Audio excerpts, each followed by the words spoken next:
Hi friends, welcome to Nagulax. ಹೇಗಿದ್ದೀರಾ friends? ಎಲ್ಲರೂ ಚೆನ್ನಾಗಿದ್ದೀರಾ ಅಂತ ಅಂದ್ಕೊಳ್ತೀನಿ.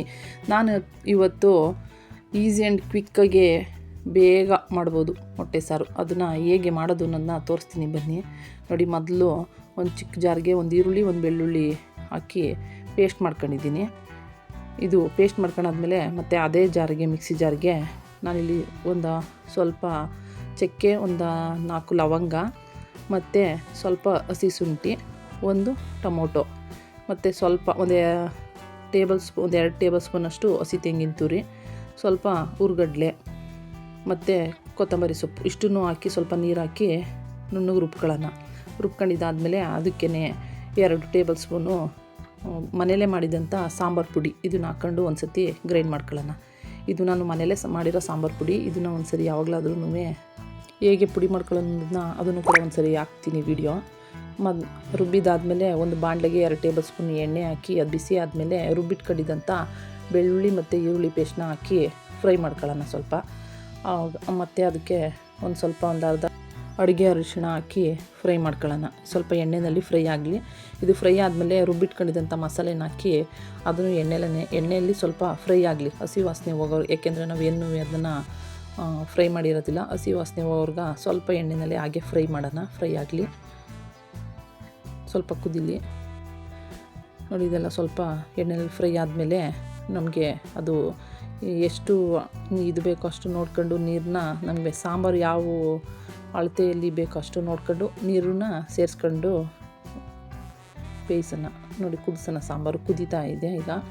ಸಾಂಬಾರು ನೋಡಿ, ಸಾಂಬಾರು ಕುದಿಯುವಾಗ ನಾವು ರುಚಿಗೆ ಎಷ್ಟು ಬೇಕೋ ಅಷ್ಟನ್ನ ಉಪ್ಪನ್ನು ಸೇರಿಸ್ಕೊಳ್ಳೋಣ.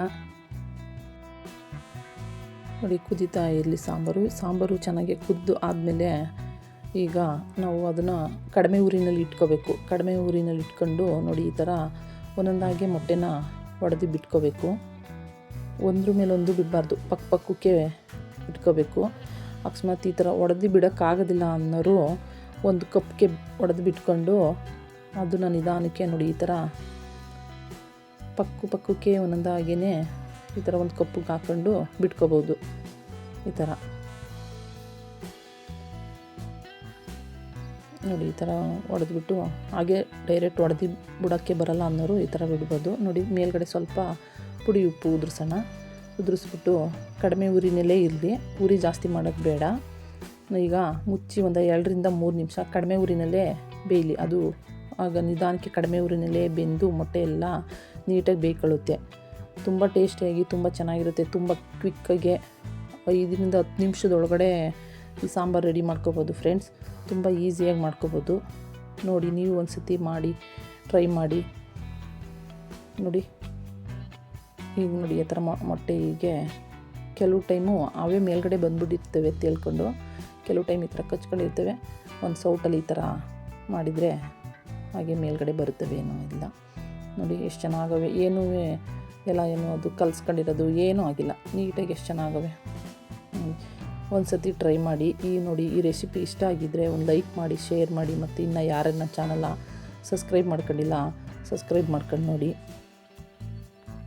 ಮತ್ತು ಹಾಗೆ ಬೆಲ್ ಐಕಾನ್ ಕ್ಲಿಕ್ ಮಾಡಿ. ನಾನು ಹಾಕೋ ಪ್ರತಿಯೊಂದು ವೀಡಿಯೋನೂ ಪ್ರತಿಯೊಂದು ರೆಸಿಪಿನೂ ನಿಮಗೆ ನೋಟಿಫಿಕೇಷನ್ ಬರುತ್ತೆ. ನೋಡಿ, ಆದಮೇಲೆ ನೋಡಿ ಸರ್ವ್ ಮಾಡ್ಕೊಳ್ಳೋಣ. ಮುದ್ದೆ ಜೊತೆ ರೈಸ್ ಸಾಂಬಾರು ರೈಸ್ ಜೊತೆ ಎಲ್ಲ ತುಂಬ ಟೇಸ್ಟಿಯಾಗಿ ತುಂಬ ಚೆನ್ನಾಗಿರುತ್ತೆ.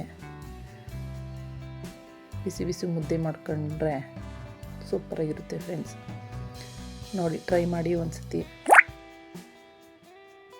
Thank you for watching. ಇನ್ನೊಂದು ರೆಸಿಪಿಲಿ ಸಿಗೋಣ.